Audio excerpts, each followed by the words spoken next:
喺呢個部分亦係最環節嘅最後一課，我哋想介紹一個好重要嘅概念：改變階段模型。呢個模型可以幫你了解自己而家喺邊個位置，同埋點樣向前行。好多人以為咧改變其實係一個開關掣，一係做就一係唔做。但其實改變本身係一個過程，有唔同嘅階段。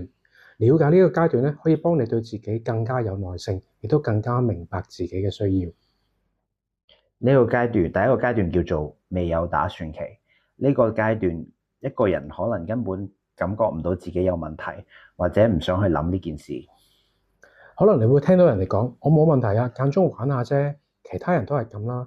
或者你唔好煩我啦，我唔想講呢啲嘢。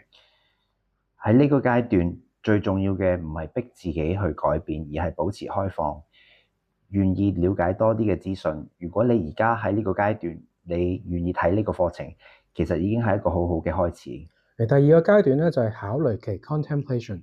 喺呢個階段咧，你可能覺得自己有啲嘢需要改變，但係就未準備好去改變。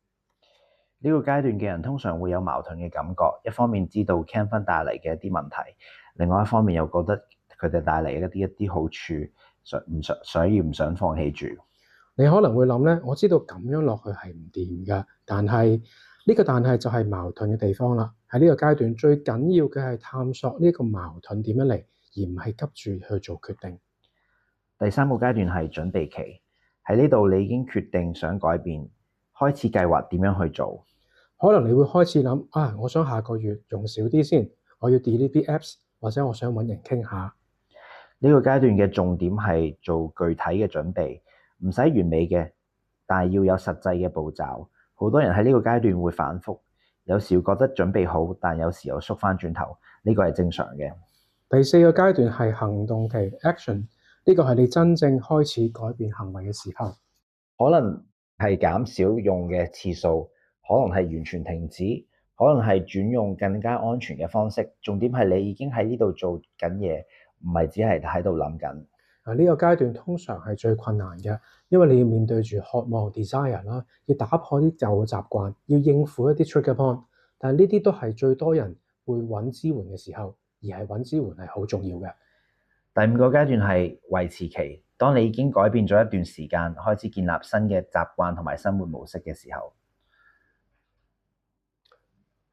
喺呢個階段咧，挑戰係點樣維持落去，唔好翻轉頭。可能你已經唔係日日諗住 Canva，但係間中都會諗住好想嘅。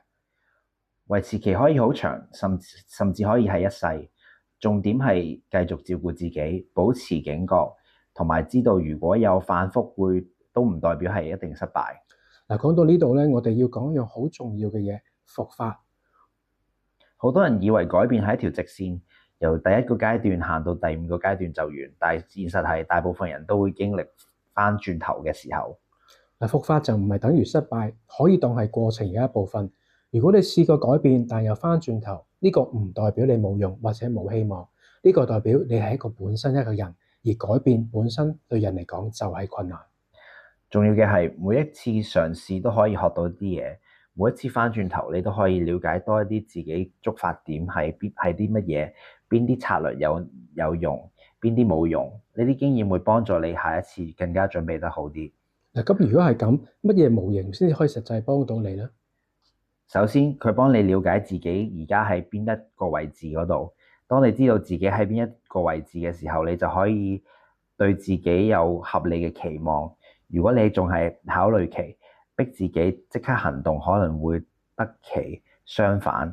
第二咧，嗰個模型應該幫你明白你自己需要啲咩㗎。每個階段需要嘅支援都唔同。喺考慮期嗰度咧，你可能需要更加多嘅資訊同埋探索嘅空間，但係喺行動期咧，你可能需要具體嘅策略同埋人哋嘅實際支持。第三，佢提醒你改變係需要時間嘅。如果你身邊有人叫你快啲戒啦，或者你覺得自己點解我仲係咁嘅，呢個模型提醒你改變係一個旅程，唔係一個目的地。嗱，咁快今日又差唔多完啦。喺大家做練習之前，我哋想講清楚一樣嘢，呢個課程唔係要逼你去到某一個階段。我哋嘅目標係陪你喺你而家呢個位置，俾你需要嘅資訊同埋支持。如果你而家係未有打算期，呢個課程可以俾你資訊；如果你係考慮期，呢個課程可以幫你探索；如果你已經準備好行動，呢個課程可以俾你策略同埋工具。無論你喺邊一個階段，你都係被值得支持㗎，你都係值得照顧自己㗎。而家我哋請你做個簡短嘅練習，去幫你了解一下自己喺邊一個位置。練習，我喺邊一個階段自我評估。請閱讀以下5組嘅描述，選擇最接近你目前狀態嘅一組。記住，冇正確或者係錯誤嘅答案，亦都冇好或者係唔好嘅階段。呢個只係幫你了解自己而家嘅位置。A 組，我覺得我嘅 Canvan 使用冇咩問題，我唔覺得需要改變任何嘢。其他人可能覺得我有問題，但我唔同意。我唔想花時間去諗呢件事。如果呢組最接近你，你可能係未有打算期。呢個階段嘅你可能需要更多資訊，了解 Canvan 對身體、心理同埋生活嘅潛在影響。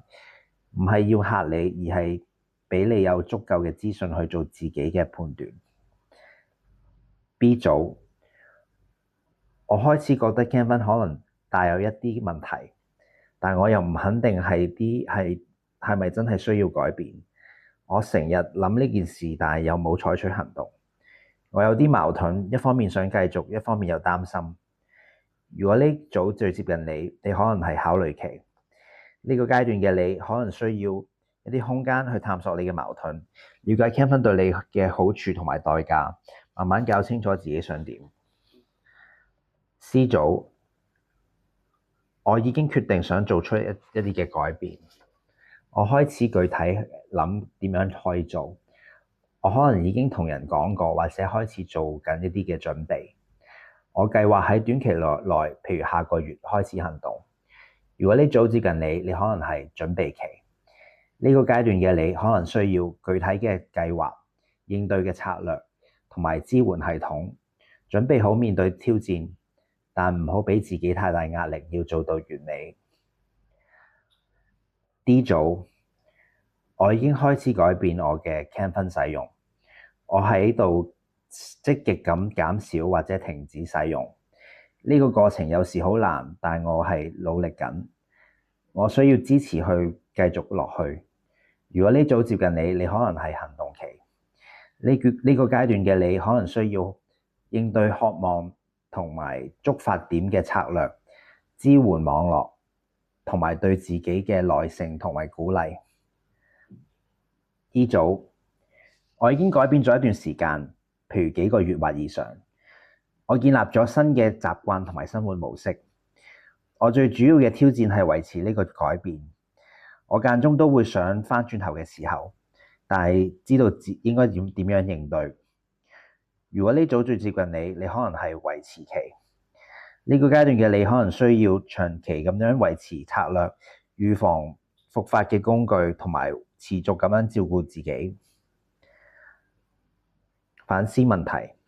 喺你選擇咗最接近嘅組別之後，花1分鐘諗下，呢個結局同你預期嘅係咪一樣？如果唔同嘅話，有啲乜嘢令到你驚訝？